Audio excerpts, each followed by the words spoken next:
Hello, everyone. Welcome to the very first episode of The Dugout. This is Prince. This is Jordan.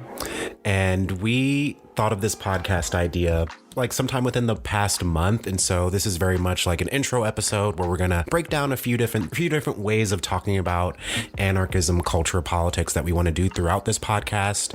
Yeah, I'm Jordan. I'm a community organizer, writer, anti-colonial abolitionist, do work in Central Ohio with lots of unhoused folks, getting rid of barriers of housing, with racial justice organizing, trying to intervene in cycles of violence in our communities, either from the community or from the state, and here to kind of have a more open conversation and enter something into the political canon that I find my lineage in, which is exploring political structurings that center autonomy, liberation, and accountability. I want to apply like a post-civilizational and anti-colonial abolitionist perspective to the contemporary and recent revolutionary, or contemporary and older, within the past like century of revolutionary history. That means like exploring the histories of Tubman, Martin Delany, Martin Sostre, Jonina Irvin, Ella Baker, through a gender politic and a database that we haven't seen in the canon, because the past 20 years we've had access to the internet and resource capabilities that others in the revolutions in the past 60 years just haven't had. I'm excited to see what we can amass culturally.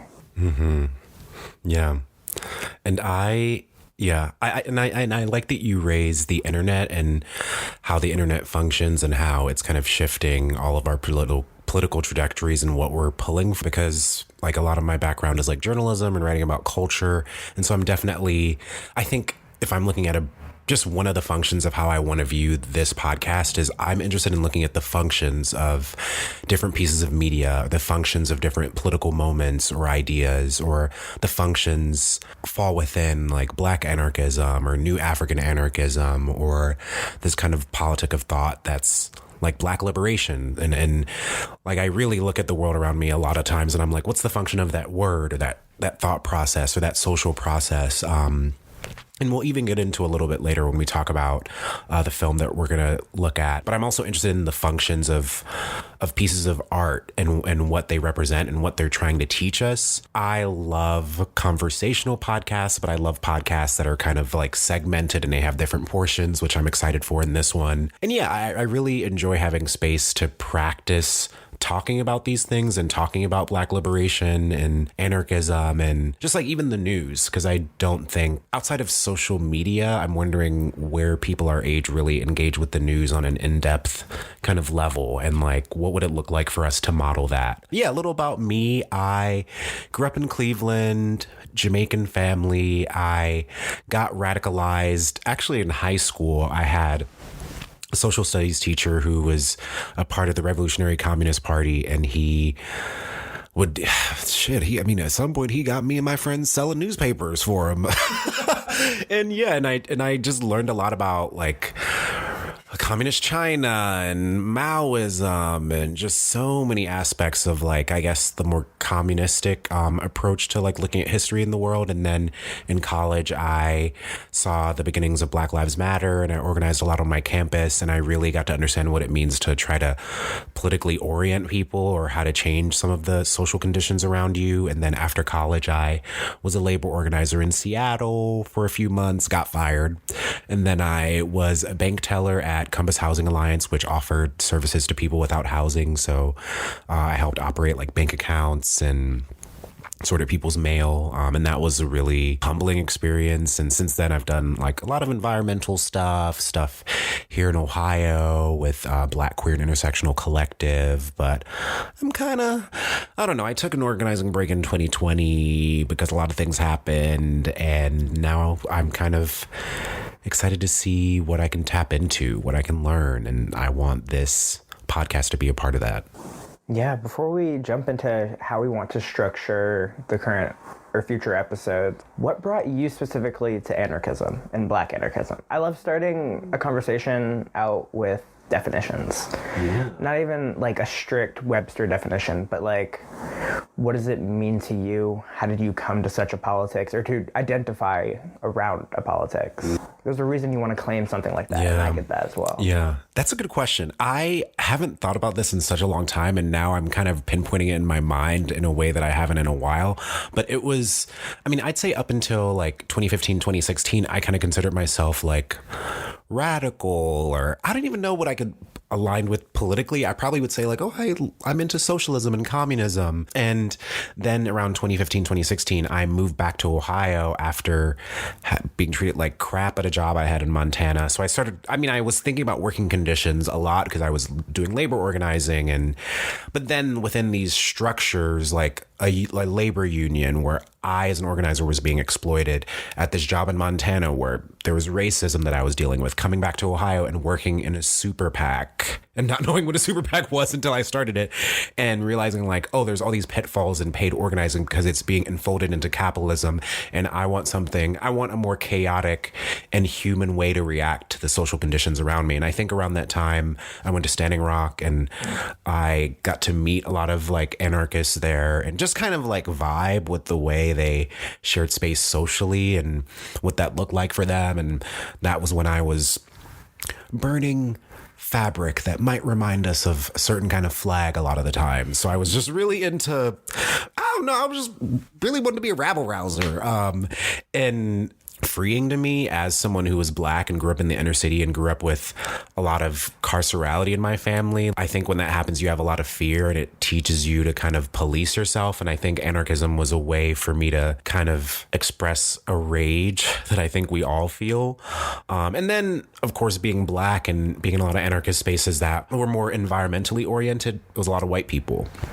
And so I think I knew what it meant for me to be an anarchist, but I also saw that it meant something else to white people. 2018, really searching for more language around it and finding like Kawasi Balagoon. Black anarchism it's as expansive as Blackness is, which is like the universe comes from Blackness, essentially. It's non-hierarchical, it's intuitive, it's fluid, it's caring, it has love, and it also has like a lot of justifiable rage. And of course, tactically, that involves a lot of different things, but yeah, that's my answer. What's yours? I came in through an indigenous anarchist perspective, through like the writings of Khalid Benali, through Indigenous Action, a piece or along the lines of Reconciliation is Dead from an indigenous anarchist info shop called like North Shore. Ooh, I think in Canada. I think I've read it. It was beautiful. It was like we've tried like literally everything else for generations, and at this point, tactics need to be deprioritized, and certain values that we've only really attached ourselves to assimilate need to be devalued or need to be re-understood. Fire. And then Khalid Benali's piece, Unknowable, and like a guide towards and against indigenous anarchy, is looking at the canon of indigenous anarchist thought and anarchist thought as being Eurocentric. And they also like quote a lot of Black anarchists, and like that's how I found other Black anarchists like Kawasi Balagoon and Roger White through Critical Resistance, and like a post-colonial, post-civilizational understanding of what nationhood means, like, and the limitations of the English language and how we identify, which is why it's like my safe word to call myself just like an anti-colonial abolitionist. And I'm just like, what do I want to abolish? Yeah, the prisons, police, slavery, borders, nations. All of it. Like, but I mean, there's also, I feel like the decolonial narrative is something about autonomy, liberation, and accountability, and that balance. And I think that's where I find a lot of my political lineage, is in that, not explicitly anarchist. I have a follow-up question. Can you think of a moment that represents where this is why I identify as an anarchist, a radically oriented person? The first one I can think of is Narcanning someone back to life with a group of other anarchists, like harm reduction folks. Like, instead of calling the police, I was able to call my friend who I do harm reduction work with, who is also, like, has a history of using opiates, so, like, knew knew about what the person I was interacting with was going through much more than I did. Especially because somebody had just tried to call the EMS for this individual, but then they called the police. Like, the police came instead. And then the police just, like, looked at the person and left. So then we hung out with them and then realized, okay, well, now this person is ODing. Doing that and then being able to, like, still create relations with that folks afterwards. Because being Narcan is a traumatic experience. It is terrible. Talk about a buzzkill. Like, it's really just instant withdrawal. So being able to move through something like that with community. And then I'd say also, I don't know, my mind always goes back to like 2020, just being like, what are these protests about? Going downtown and getting flashbanged, like immediately, like first day there. And then being like, okay. And then just the constant harassment in any neighborhood I'm in, like the lack of respect when talking, like just shows the othering that is done, the cult-like behavior that they're engaged in. Like, it's hard to like not replicate, but also completely creating barriers between those who actually want to have public safety and those who don't. I think like trying to navigate that conversation with real folks with concerns about their families and is what had me like, yeah, we need like a radical perspective. The etymology of radical means to the root. So like, it just like, I don't know, I talk shit on English, but it's about that grassroots to the roots kind of liberation. And it's like knowing I could stop anything I'm doing now and be like, in a way that I feel, and I think that's good about saying. And I feel like that's honest in a way that I don't know why I'm thinking of, I guess it makes sense, but like that's one of the reasons I'm kind of anti like, I don't know, like a lot of forms of Christianity, because it's like this idea like you do good in this life in order to be rewarded later. When I'm like anarchism or caring about community deeply, it's like you do it because it's the right thing to do. It's the human thing to do. Like the fact that you were able to help bring someone back to life when a literal system was right there and just was willing to let someone die. It's like that to me is like the basis of how humanity even exists in the first place. So it's like, why believe in a culture or an economic system or political system that tells us to do otherwise? Yeah, it's like, where are the incentives? Yeah. The incentives in our society are not, there is something about like the discipline and incentive and working for something now and then getting it later. We do not live in a meritocracy. We live in a capitalist, like capital-centric society in which if that is not in your generational lineage or your proximity to that property or capital or money that you can use to invest, good luck. Honest to God, good luck. I hope somebody's organizing around you, because then you have social capital that can be pulled together that can give you some sort of upstart to a generational swing. A lot of the moments that I think of are, I mean, one that very much comes to mind is when I was in Standing Rock, and I think it was my second time visiting, and there was a raid of this camp, and I remember running in this camp and helping people like put stuff into their vans, and just kind of like, I think when I have moments where I see history repeating itself and it's the most traumatic parts of human history, I feel like I'm just like deeply aware that as a human being, I have to do something differently, or I have to try to do something differently in order for it to not happen again. And I mean, I view that as like individual and collective, but I remember being in that camp and then watching all these cops beat the crap out of people. I'm running, my friend is running, can't find my other friend. And I was just thinking, why the fuck is this happening again? And when I have that feeling in my brain and in my gut, I feel like that's when I know I'm making the right decision, like politically, because I'd rather have the space to even ask that question and to be like, what are we gonna do to stop it? Yeah. And like take that seriously. And I think and that's why the black part of it is so necessary to me, because another moment I think of is a few years ago I went on a press trip to Tulsa, Oklahoma, and for people that don't know, Tulsa was like a very black, economically driven city that was literally destroyed by a race riot. And so I went on a press trip there because it was kind of like a see the city of Tulsa and write about it journalistically or whatever. And we went to one of the few churches that survived those race riots. And I remember a preacher was talking to us and he said, for the slave, the ultimate emancipation was death. And I don't know, that really stuck out to me. And I guess it makes me think of anarchism, because I'm like, in order to really live, black people have to always be prepared to die. And so to know that that kind of ontological process and connection or reality is still a thing. It just looks different. Like, that's also like a moment where I'm like, why is this still happening? Like, why is a preacher saying that in this church, in this moment, so impactful to me? And like, I wish there was a world where, I don't know, it wouldn't have hit me as deeply, if that makes sense. But when he said that, I was just like, oh my God. I don't, and yeah, or like you're at a bar and like security is treating someone like crap and you and your friends intervene and you maybe stop someone from getting beaten up or going to jail that night. Like, I love that moment as well, where I'm like, we're not gonna fucking take this. Yeah. I like that they said the ultimate emancipation was death, because I think it's like in how you approached it and like your proximity to death, like you have to acknowledge and then respect your proximity to death, and that understanding of mortality and what you live through. And I think there's something, even in Black churches, I think there's a little bit more of an understanding of the good I must do I will not only reap the benefits of that in the next lifetime, but in this one. And that's where I like can have like the material relationship with folks that we have completely different spiritual views. And it's on the like, will you materially benefit those around you now with what we have, and understand what we inherit and then what we have a duty to distribute.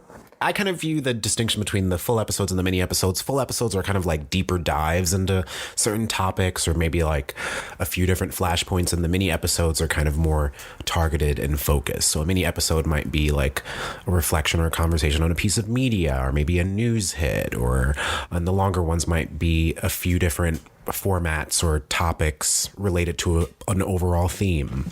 That's where my brain is about it. So we can go into the first news thing we want to talk about. The Attorney General of Ohio, Yost, announced the Blue Ribbon Task Force on the future of law enforcement training.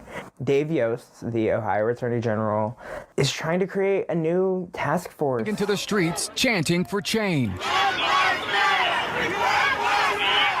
A massive movement that reached a boiling point all across the country 3 years ago, following the police killing of George Floyd and countless others.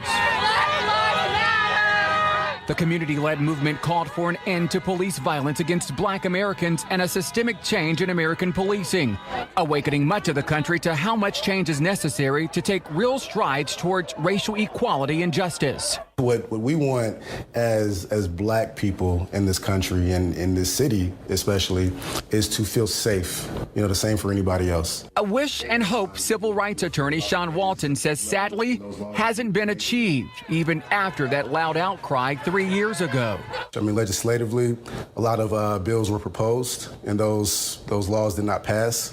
Walton, who represents the family of Casey Goodson Jr., the Columbus man shot 6 times by a former Franklin County deputy, says real transformative change in policing remains elusive. We see what we've seen, and it is systemic and it is historic. The looming racial inequality highlighted in recent research. Black Americans are still more than twice as likely to be killed by police as white Americans. And Black people were 26% of those killed by police in 2022, despite being only 13% of the population. Training can't do away with that. That's fear. That's bias. A prejudice, Walton says, often leads to different outcomes. This dash camera video shows a police encounter with a white man in Delaware County. Stopped for speeding, he refuses officers' orders with a gun on his seat. You just put your hand on a gun, sir. He eventually speeds off. Don't do it. Don't. An interaction starkly different than what played out back in July, when a former Circleville officer released his K-9 on a surrendering unarmed Black man. Video of that incident quickly spread across the country, alarming many, including Dr. Bernice King, the daughter of civil rights leader Dr. Martin Luther King Jr., who led the civil rights movement with the message of equality. It's troubling to me anytime I see an individual who is in an arrest posture, surrendered, and they're attacked. That's very troubling. King says it's clear there is an ongoing struggle, which she believes will require a collective, coordinated effort to tackle, ensuring justice for all. It's work Attorney General Dave Yost says is already underway. We do have mandatory training. It's been funded the last 2 years. It's funded in the new state budget. The goal of the police reform efforts, which were laid out back in 2020, is to create meaningful change to law enforcement across the state. All 31,000 officers are going to receive 24 hours of training over the next each year over the next 2 years.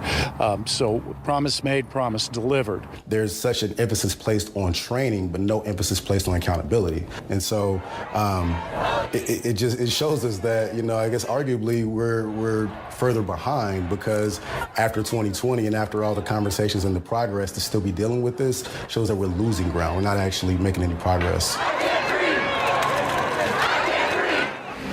Now, we checked on that semi-driver, Jadarius Rose. He had a felony charge against him dismissed at the request of the prosecutor. However, the case against the man seen in that Trooper dash camera video is still pending.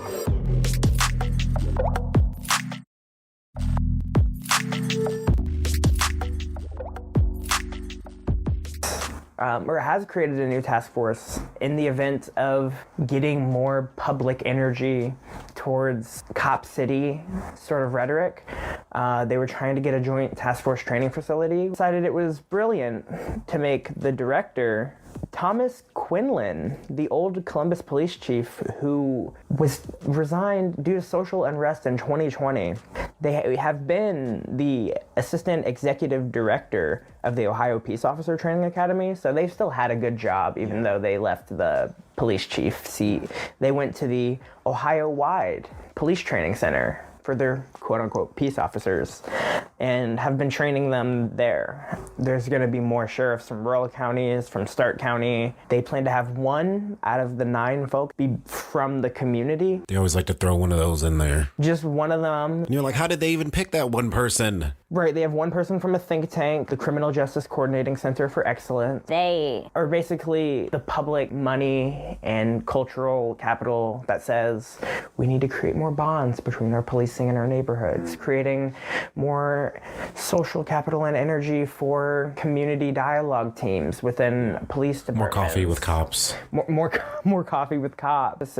More holiday events where we have cops host dropping eggs. We had an Easter event where they dropped eggs out of one of our police helicopters for the kids to find. And so what about this news bothers you? So there's a local lawyer named Sean Walton, and they spoke on this. The one thing that Walton hits perfectly is that they're not talking about accountability anymore. In 2020, the one uniting force, other than just black liberation, was there needs to be accountability. From the anarchists to the liberals to everything. Like, people left the streets once accountability was on CNN. Abolition was on CNN. It was in the White House. It was in the national conversation in a way that it hadn't been. And it changed the ways that the police moved. Yeah. And I just pulled up a piece from WOSU that's titled Local Police Accountability Group calls DOJ Review of Columbus Police a misstep. And this is from September 2021. And it mentions on Thursday, the U.S. Department of Justice accepted Mayor Andrew Ginther's an invitation to conduct a review of the Columbus Division of Police, but one local activist group doesn't think it's the right move. The review comes after Columbus officials called on the DOJ to look into racial bias in the police after 16-year-old Ma'Khia Bryant was shot and killed by an officer in April. Sean Walton is a local civil rights attorney and co-founder of the Columbus Police Accountability Project, a Black-led collective of various community leaders that fight for federal oversight. And so in this, so Sean Walton has like a very clear history of like advocating, to your point, of accountability, and has this organization that works towards that as well. Yeah, I mean, we've worked with Walton with the family of Casey Goodson and now with the family of Takaya Young to try to like gauge what accountability is and really expose the contradictions when we bring that to the city, both in the streets and in the courts. But the one thing that is missing is that the CPAP project, since the 90s. Like, it has been building off this energy. Not the CPAP's been around since the 90s, but they're building off this energy of we want an investigation. And we were some would say really close to getting that, and then Ginther came out and said, no, I'm going to personally reach out and ask for a review. And there's a difference between the two in which one can bring action and subpoenable material and things that the federal government can actually move on to have policy changes. And one is just, here's what we kind of think about y'all. That's a really good distinction and a good point to make on an organizing and campaign level. Like that's a thing like a lot of campaigns struggle with. It's like you push for one thing and then you're offered something that's lesser than. And so what do you call a win or what is a loss? And I think that distinction about the review versus the investigation is really important because it kind of shows how all of these checks and balances that are allegedly in place that, like, I guess the normative or like the people that are pro-police would think like, oh, police are investigated and that just means like that's going to happen. But there are all these checks and balances that are literally not utilized or in place, and they lead to reviews instead of actual investigations. It's more than semantics, which is something that a lot of people don't get because there's not a lot of, if it weren't for folks being organized and saying, hey, we have been calling for an investigation, not a review, and even that like quelled some people's tempers. And it's because they have a historical memory, because every police department, especially since, well, honestly, since the 1920s, but really since the 60s and beyond, has crafted this historical memory and narrative of once they start talking about the things that matter, what materially affects a community, aka the policing of a community and the public safety and law enforcement in a community, they know how to move in a way that takes energy away from the abolitionists and away from something that is revolutionary. And it's intentional. That's why we have Elaine Bryant, who personally told me that I would rather have her as a police chief than some old white guy, because she's a black woman with a black child who knows what it's like to have police hate you.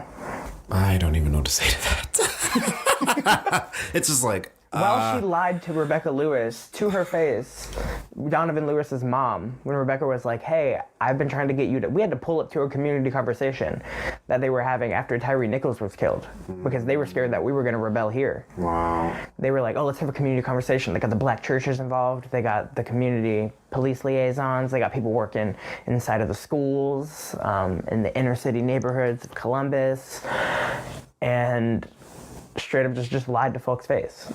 And weren't able to, again, talk about accountability, because I was like, okay, you want to reach to me on this level?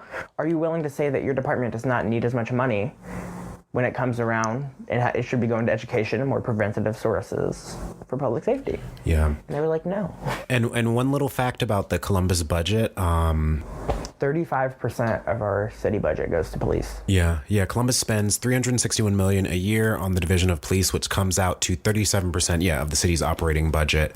And if we're even just looking at like the cost of probes into alleged, or I guess I say alleged because I'm literally reading off of the Columbus Dispatch, but the cost of probe into Columbus misconduct during protests costs roughly more than $615,000. So if we're also looking at like, to your point about where money is being allocated, one thing that I think is obscene about policing is that so much is invested. It's essentially like investing in local armies to go into our communities and murder people and brutalize them. And I mean, the police are the people breaking the laws. And so I don't know. When I think about it that way, and definitely reading through this news piece or this announcement of this, what would you call it? It's a press release. Or it's like they're starting a task force. The task force. Okay, yeah. And I reading through it, like what I found frustrating is that they're using language that is kind of making progressive nods to some of the demands that organizers and people had in 2020 about accountability. And they're saying things like, oh, we want to have the same tactics used across policing, no matter where you are in Ohio. Like we want, like they're kind of advocating that they want to create a new pattern, but their definitions of accountability and fair policing and community intervention is far different than any of our definitions of it. And I feel like that is what is manipulative about like the language and the positioning, because it's just kind of like, I want social workers in the community. I want all these things that aren't punitive in any way, but they're kind of mixing language in order to conflate community care with police having more training invested in them. And it's also like, maybe I think we talked about it before, but it's like when they're typically doing things like this, they also have a long game. So it's like, I think they're also thinking towards like whenever the next protest will happen, or they're like, I feel like they're setting things up, and the amount of spending that they're going to give policing is only going to increase unless the community resists. The state and the cities that rely on being attached to this like national state identity of the United States of America will always be anti-revolutionary. They are thinking in the long term. Even this task force is talking about what copping, or what being a cop in 2023 will look like, because that's their long-term goal. It's education. And they're really good at having these long drawn-out plans, and they build the task force after task force. But what makes it inherently anti-revolutionary, especially from an abolitionist perspective, someone who does campaign work, who's looking towards pushing those non-reformist reforms, and then ultimately doing the grassroots work for abolitionists, autonomous, just programs to be developed. They want more policing in mental health crisis. They are talking about more training and more repetitive on-the-ground based training for their officers to deal with all the calls that they receive when they should not be the response. Especially because the police built off civil servants that dealt with property relations with slaveholders and human beings that were property, and slave catchers. And those are, in America, the two institutions that with the proto-policing and were the policing and surveillance measures. And when you talk about the necessity of any sort of that engagement in any society, it should not be 37% of where all of our collective money is going and energy. Because it also just shows priorities, like where money is spent shows priorities. And if we lived in a city where like uplifting poor people or people without housing was a priority, if we lived in a city where art was a priority, if we lived in a city where equitable and fair housing was a priority, that would be reflected in the budget. But we live in a city that wants to gentrify the city. It wants to make it more marketable for future populations. It wants to strip more of the land in the community. And in order to do that, they need to protect property. They need to protect investments that these realty companies and construction companies and all. And so it's like, when you look at the budget, it really is like Columbus is building itself towards literally, like, I mean, manifesting itself as the capital, as the city at the top of the hill. And 37%, it's like, that's almost half. Like, what about schools? And isn't that like a thing recently? Like, there's like the Ohio Department of Education. Oh, yeah. In law, the Ohio Department of Education no longer exists. And this is from Mike DeWine, and this is a piece that came out a few days ago. So literally, as we speak, the Ohio Department of Education doesn't exist. What is happening? Why are these priorities being prioritized in this way? And where are we headed? And to me, we're headed even deeper into a police state, because if they're trying to build a new training academy here and they're trying to make this task force, it's like their version of equitable policing is probably just us getting our asses beat in a jail cell instead of in the street. That's a perfect way to lean into the movie that we watched, Judas and the Black Messiah, how they understood what they could do in public, what they could do with the name of the FBI, how they got informants, how they tried to keep themselves clean because it was a war.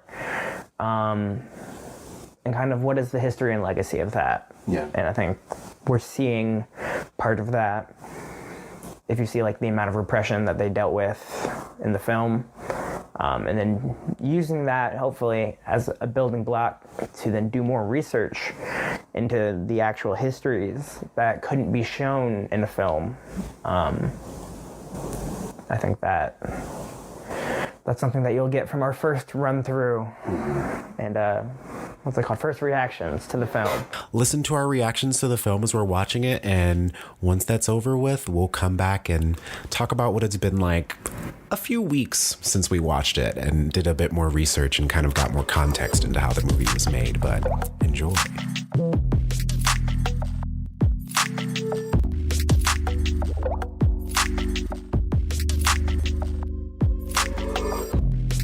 We are getting ready to watch Judas and the Black Messiah.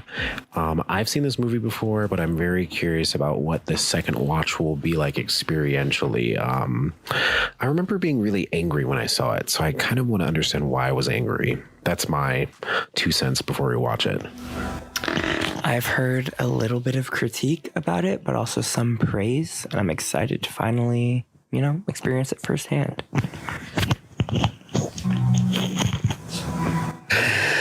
It doesn't feel good to watch a movie and see an actor who is being paid to portray this deeply radical and beautiful and emotionally intense and traumatizing history. It's just kind of like, I watch this and I'm like, I'm already questioning, is this movie trying to be cinematic and beautiful, or is it trying to show an ugly truth in a way that most people still don't even really know about? Because I'm like, I was just watching that last scene and I'm like, wow, I was thinking like Heath Stanfield can really act, but I'm like, actually, I'm watching a cinematic interpretation of the feds exploiting a poor guy. So I'm kind of like, why am I kind of savoring this? I don't know. It's like this weird. See, but I wasn't savoring. I was thinking about a quote. That was not even a quote. I was just thinking about like, I don't know. There's a difference between like, I heard an actor say like, I would never do a movie like Django because like white script, white director. You know how many times I said, like just sat in front of the camera and said nigga, and then this person was just like, the way they made them not even act, but like the way that they're like portraying this like poor person, this person who is like this lumpen proletariat that is like exactly what they want, which is even like an ugly ass term. And like the way they're like, yeah, this person can act. Like me too. Like I love that actor, and I'm just sitting there like, is this why I can appreciate it and stomach it? And I don't know if that's something to say for the writers, and I don't know much about the production behind this until I can like really like study their intent or what I can like project their intent is. But there's also the intent of like the actors in the film that want something that's not like this. Or not like this, but want to have something in the portrayal that they'll put in every take. And some of them are so big that they'll be like, I'll pull out if I can't act it like this. Yeah, that's true. Like who's shifting the process behind the scenes. I don't know. I just think it's interesting. Revolutionary aesthetics, and then putting that in the form of a film, which is another aesthetic. It's like, is this being honest? Well, no, I mean, everything has a bias, so it's like understanding what lens does this bias give us? Because it is a film. There's so much to the medium that can be portrayed and like what needs to be portrayed through film. And that's something that we can like critique, which is like what was said through here that was like not useful in a book. Like that's why like a lot of movies are a lot of actiony stuff, because it's like things that are told, not said. But even that is a trick to make writing more individualistic. So that's true. I can say I did like in that first scene or that interrogation scene, I like that you just saw the blood dripping on the ground, and I feel like depending on the viewer, you would either interpret that as like, oh, I guess he like hit his head or something, or like if you're actually watching it more accurately, I'm like, oh, the cops beat the shit out of him as soon as they arrested him, and he's like probably, I don't know. Okay, so I will say this, he got stabbed by the person that ripped through the thing on his way to leave. So that's why. But they didn't render him any medical aid. Okay. They let him interrogate him while he was still bleeding out. Yeah, okay. He got stabbed in the fucking chest, and they didn't render any medical aid to this homie. And then they interrogated him to make him a Judas to this new black messiah that they all have just been indoctrinated with by their employer. Yeah. Like, want to talk about where the religious implication is coming from? It is coming from the FBI, not necessarily the community movement spaces that is making these people black messiahs. Though that might be how we think about them now, or how they're being like semi-portrayed in this film. But I don't know. There's something to the fact that this whole like the leaders we must cut out, and like how they define and attack leadership is how we react to how they attack our leadership, and then how we maybe form or like decide like what our leadership is, because we're so used to defending certain qualities about them that are being attacked by the state. Yeah. That we can't even like use the word, like leader sometimes has like a negative connotation, which it doesn't always have to when people like think about like what is the longevity of leaderhood, like am I the messiah or one part in this action? Which is an interesting to say about like the BLA book earlier, which is how are you like the author, the interviewers of Killing Millennials or Killing Capitalism were like, you didn't add a radical historical perspective when you analyze them, because then you would have understood them in the concept of an ongoing war against being classified as citizens, because a lot of them were attached to the provisional government of New Africa when it was in creation and alive and like spiritful. So there is something about how they were like legitimately identifying themselves and how they engaged in a historical lens. And I don't know. And I also wonder, what year is this? What year? It's after Malcolm X was killed. So I'm thinking like 70s, though. I don't want to say some fuck shit. I don't know. I guess I'm just wondering what... Oh, I guess it's Free Huey, so he hasn't gotten out of jail yet. So maybe this is like 71 or 72. I don't know. Yeah, because if this is during the Free Huey stuff, that's a very particular time. Also, do you think the teaching a bunch of children the whole like Free Huey stuff, I mean, like that was how they maintained... The Free Huey campaign was how they like gained a lot of momentum and money, like sustained a lot of momentum and money after that. And like a lot of people faced repression for that. And it was because they had like a radical like prison abolitionist stance as well. So like our homies are in jail, we're with them like forever. We understand what that actually means. And then we'll full support the communities that are impacted by the state repression or just state violence.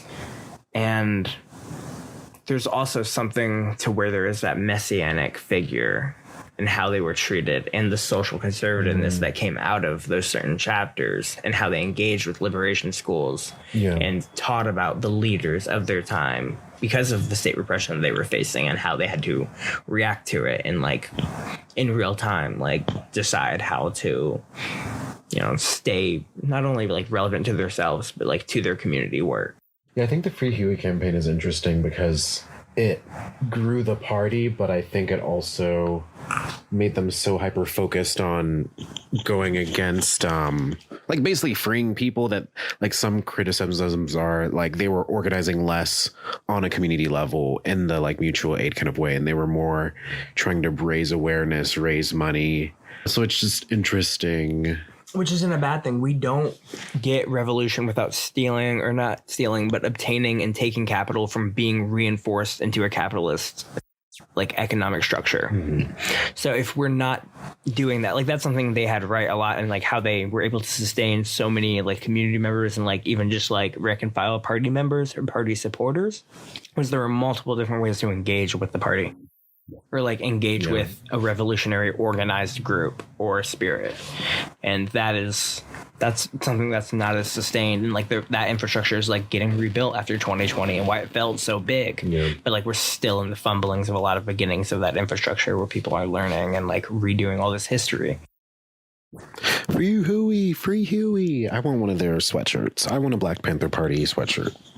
Oh, you can get the Huey P. The Huey P. Foundation still out. Oh shit, really? It's one of the legacy organizations.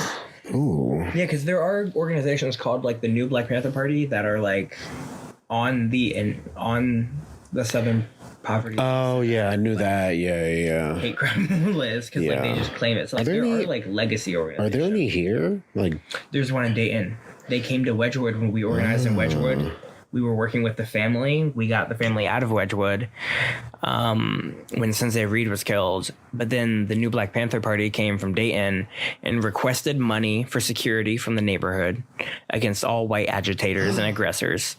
And also was like telling some residents to fuck off when the residents themselves were like organizing a crowd to say get out of there because they were all balaclavaed up, about a dozen of them. They had on like just, you know, basic, they were all holding like an automatic gun and they just like stood in front of the rental office building and were like, we're here to protect you. Give me $1,200 for the next month. that's so good. And it's like there's it was. That's so ghetto. It was. But the thing is, there's something to say about like, okay, like these people are going to come from out, but nobody asked for them. Exactly. Yeah. So like if you're asked to come and then you're like, hey, I kind of need $1,200 for like, I need to stay here and like need a place to be and you asked me to come. That's different versus I am the new Black Panther Party. Yeah. I mean, it's the militant version of someone rushing up to wash the windows on your car when you're at a stoplight and they demand money from you and you're like, I didn't ask you to be here. That's also the kind of militancy that people would claim as anarchistic or like anarcho-terrorist, which is not engaged by people who are like legitimately identifying or claiming with any sort of like anarchistic or autonomous decentralized school of thought. Yeah.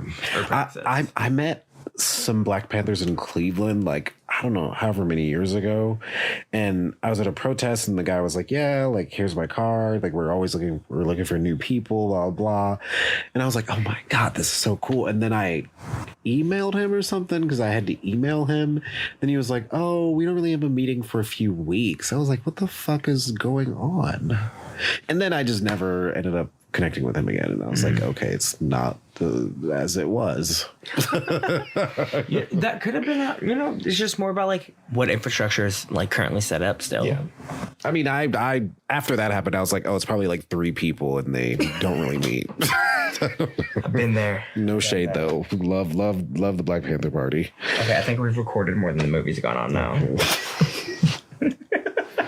What political tactics has Fred been utilizing throughout this movie that you can name? I feel like I'm in a class, like there's something I should have studied to know what to name. But like right now I'm just thinking of like, it's kind of the same tactic I use in which it's like a class-based solidarity first to like break people into a comfortability or a vulnerability to where they're able to accept things that might not be their perceived truth and start to understand what that might mean in a collective sense. Yeah.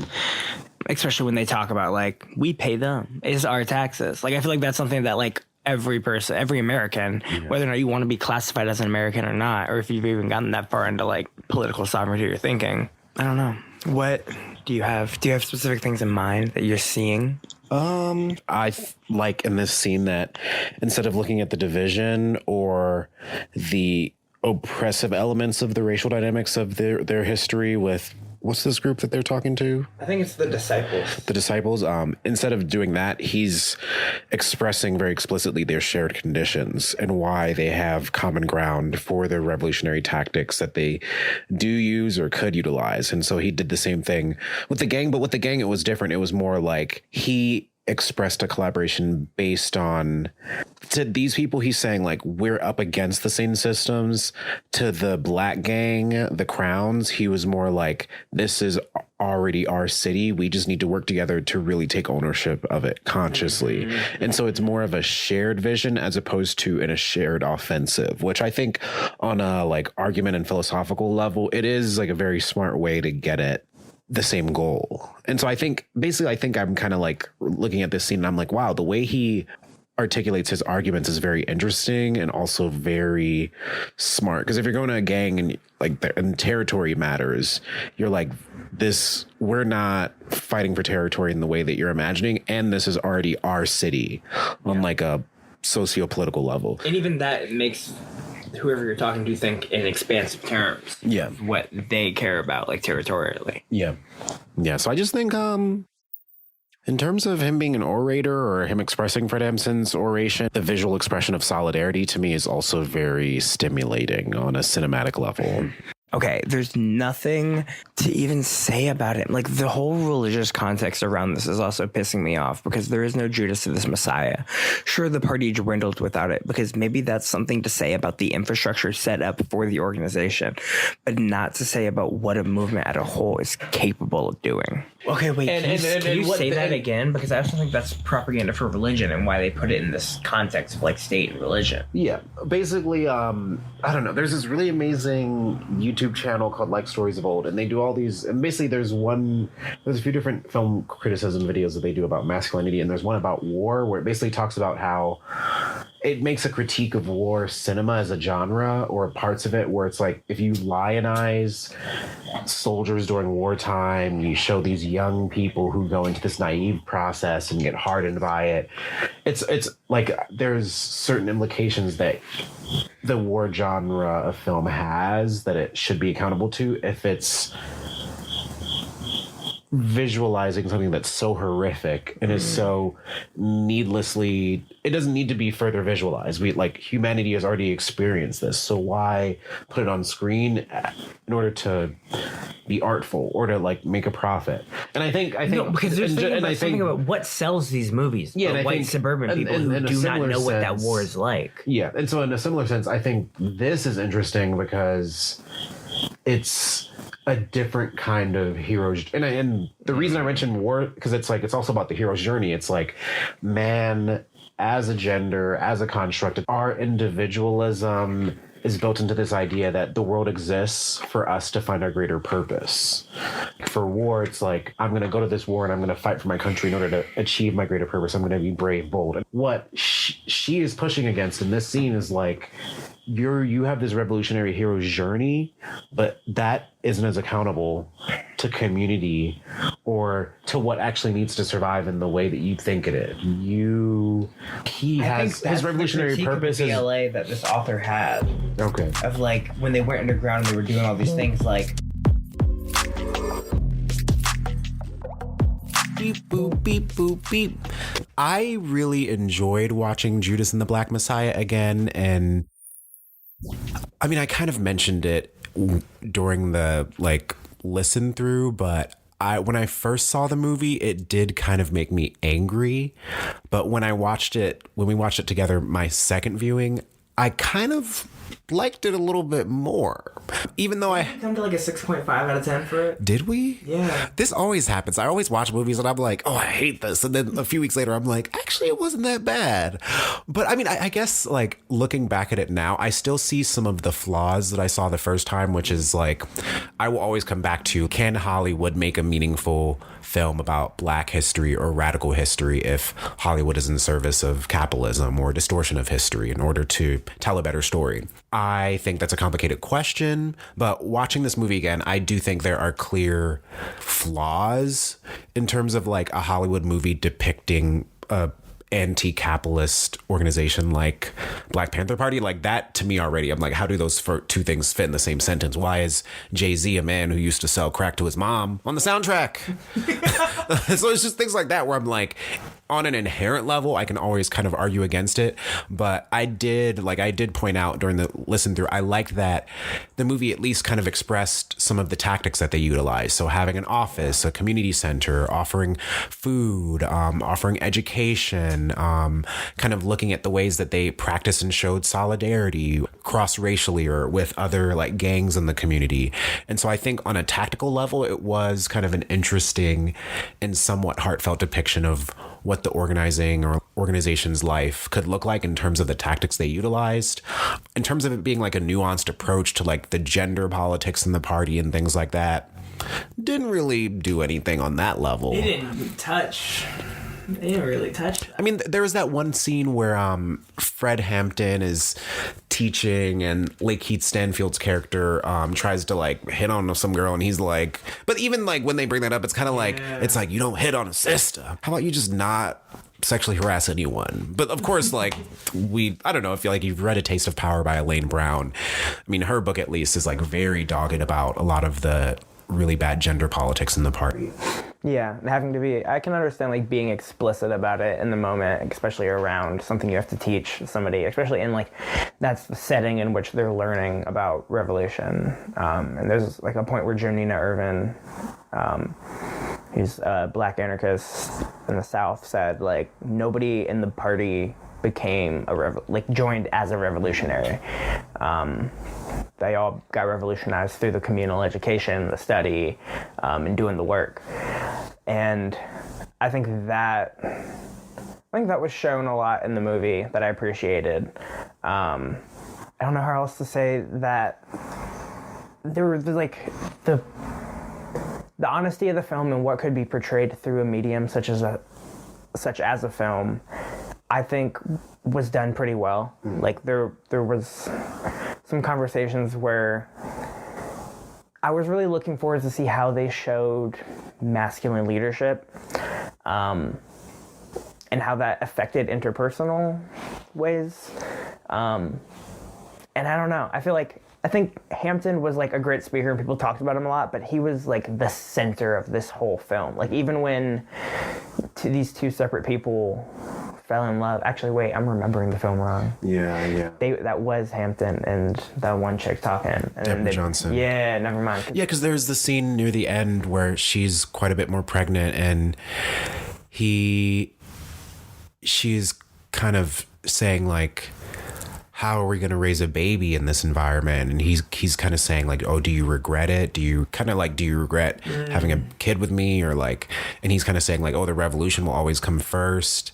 And I like in that scene, at least, like her character is allowed to push back in ways that are meaningful. And you can see Fred Hampton kind of paying attention. And I mean, maybe that's kind of telling because like we did a bit of research and Deborah Johnson and her son have both seen the film a bunch of times and like it. I mean, the one thing I'll say is someone who was I can't remember who it was that was in the party. Like the one thing they mentioned about the film was Hampton was just cold in the movie, like a lot colder than he was in person. And that's what I think the only thing that I notice of them like leaning towards this like lionized figure of leadership is like he's very direct on the point, never misses a beat, except for when they get pushed back. But even when he got pushed back, he did not stop saying, do you regret it? Do you regret it? Over and over again. Like it wasn't. But that's also like maybe a snapshot of like how folks were moved and what actually like moved individuals in such a chaotic time. Yeah. Or what you had to portray in order to get the public to buy into such a militant stance. Like you have to, or at least the idea is you have to present a full confidence and there's no doubt in your mind. And that's how you move people, or that's how you show black people you're real serious about this revolutionary stuff. Instead of just wearing a dashiki. Yeah. And so I do think that's a really good point because a lot of the writing that I'm interested in, because I'm kind of working on a collection of essays right now. And one of the things that I want to talk about is kind of like a big theme in it is black notoriety and what it does to people. And I'm interested in what it does to like people on a cultural level, a creative level, and also what it does politically. Because like you can look at like someone like Huey P. Newton, and I wrote an essay about him a few years ago where I talked about the pitfalls of kind of his notion of revolutionary suicide. So this idea that in order to really be a revolutionary and to oppose these oppressive conditions put on us by capitalism, colonialism, racism, you have to be prepared to die a political death. Like you have to be willing to, like, basically, like if you're defending yourself righteously against a system, you have to be prepared for that system to kill you. And I think like that's a very kind of masculine kind of thing to present. Didn't we also just come to that conclusion and appreciate that when the person in the pastor in the church told you that the slave's ultimate emancipation is death? Mm-hmm. Yeah. So honestly, I guess I never thought of it. Dang, okay, you're Takun over here. Oh my God. But yeah, and so I think it's like really fascinating because that's essentially what the pushback is in the film between Fred Hampton and Deborah. She's like, in order for like this all to exist, we have to care for life right now, and that involves my child. And for Hampton, it's much more possible because he's a black man who has less to lose, in air quotes. And so it is interesting like what the film was presenting on a gendered level, but I do think it could have been more direct in certain ways with that in order to kind of show us that it was really trying to do that work instead of like presenting it in kind of droplets. And I also think, like, have you seen Selma? No. Martin Luther King, the Montgomery, it's not the bus boycotts, it's the voting rights campaign. But Selma is like a black biopic about MLK for like the Selma voting rights campaign. And there's also a moment there where him and his wife, like she says, like, it's hard to raise a family in this. And so you can see this as a theme throughout these black biopics or these biopics about radical black histories, is that the kind of labor of gender is also on display, but it's, I don't know, I feel like it could be taken a few steps further in a way that I think would be meaningful for audiences to see. Yeah, I don't know what time he was in a relationship, but MLK was also going down to the pool hall in every city he went to go propagate the word, but then also cheating on his wife a lot. Yeah. But I don't know if that was during the time of fatherhood as well. Oh, hell yeah, it was. He's spreading his seed all around. Yeah, theoretically. There's a new book that came out recently about MLK. That's another bio. But I've heard it's good. So, I mean, speaking of biopics and things like that, have you seen any good black biopics that are related to black history, radical history? Is that out there? Even maybe not I'm guessing more black, but even non-black. No. Have you seen? Watch a lot of movies. Motorcycle Diaries. I've read parts of it. I've seen clips of the movie, and but here's the thing: the clips of the movie made Shay look a little way more pro-indigenous than he actually was.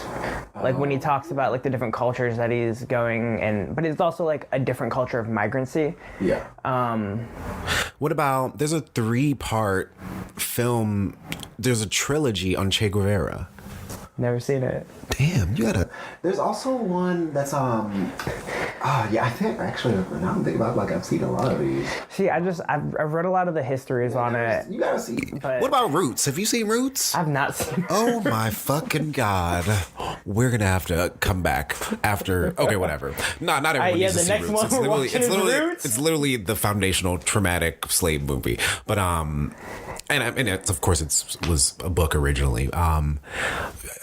But for me, Selma is a really, I don't know. I'd honestly be curious what people think of, who are the MLK scholars out there. But I saw Selma. It came out my senior year when Black Lives Matter was popping off after Michael Brown was killed. So I was in the beginnings of protesting a lot. And honestly, watching that movie, it re-traumatized me because I was like, oh, I'm living through this history now as a 19-year-old, 20-year-old. And I think, I don't know, I watch that movie sometimes when I need to be comforted or I need to realize why the hell we're doing all of this. I mean, one of the worst black history biopics I've seen is the Harriet movie that came out a few years ago with Cynthia Erivo.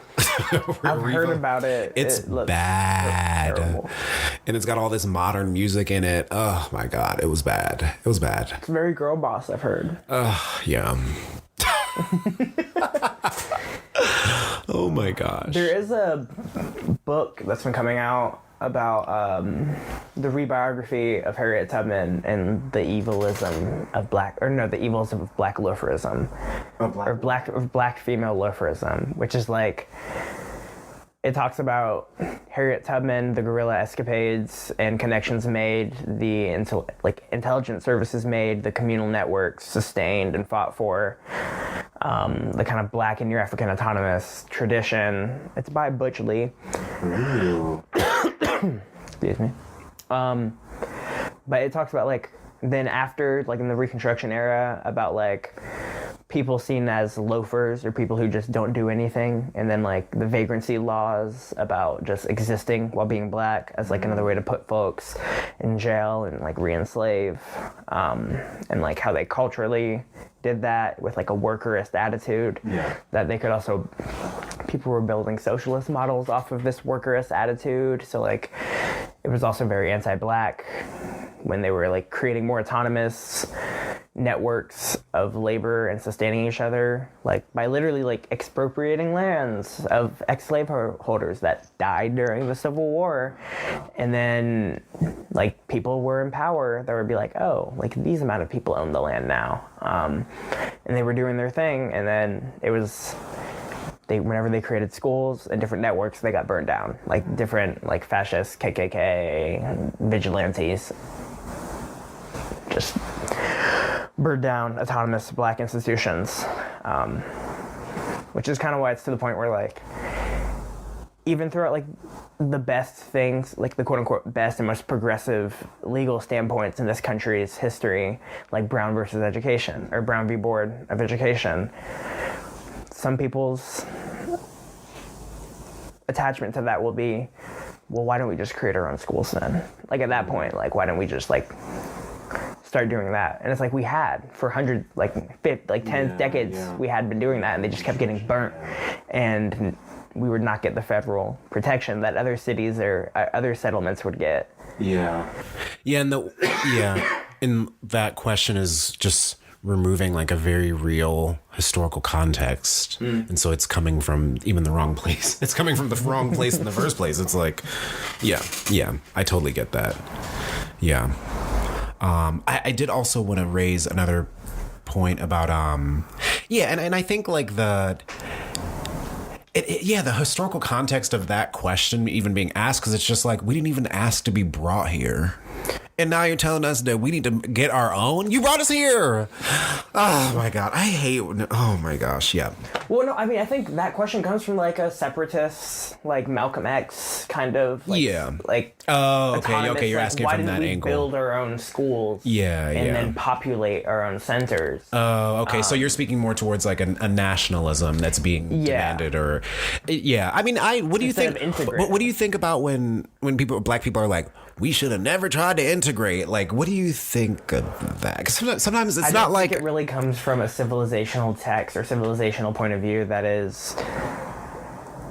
I mean, a lot of that stuff comes from like we could have done it better ourselves without trying to assimilate in order to integrate. I think that's like a main, like, we need to uphold our cultural identities that we have been trying to maintain throughout being a colonized entity, but we don't actually have a robust, even like decentralized national identity to lean on. And like throughout generations, it's changed from like those that collectivize around the Negro experience or the Black experience. So you're kind of saying that assimilation and integration has made Black culture less strong. I think it's a dilemma. I think colonized folks on Turtle Island have lots of dilemmas, being that we are not organized, that we are out-organized.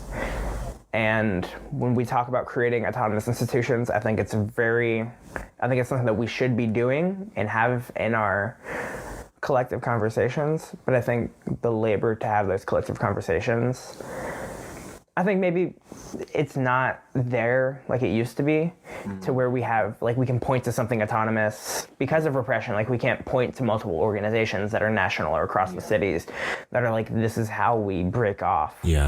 Or it's like, I guess I think of my answer to that question in terms of like how the ideal,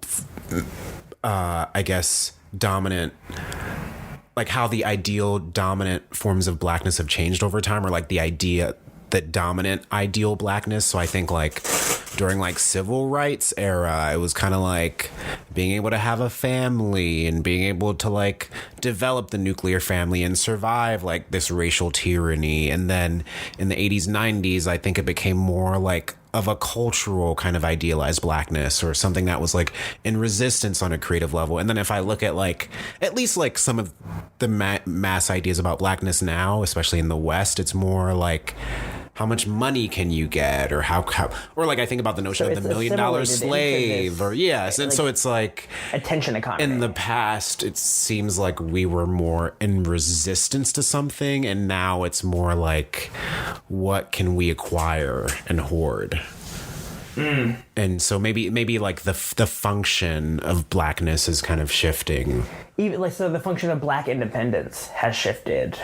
Yeah. One could say. Or the definition of it has shifted. Especially when it was, I mean, it always could. It was always so elusive. Because like even when you're talking about blackness globally, or even in the States, there's people who are descendants of slaves and there's that are immigrants. Yeah. And like, I'm a second generation immigrant, so I can like directly trace my family back to Gambia and Guinea and like Fulani like sources, and that is very different from those who have like been forced to create like different proximity to colonizing forces.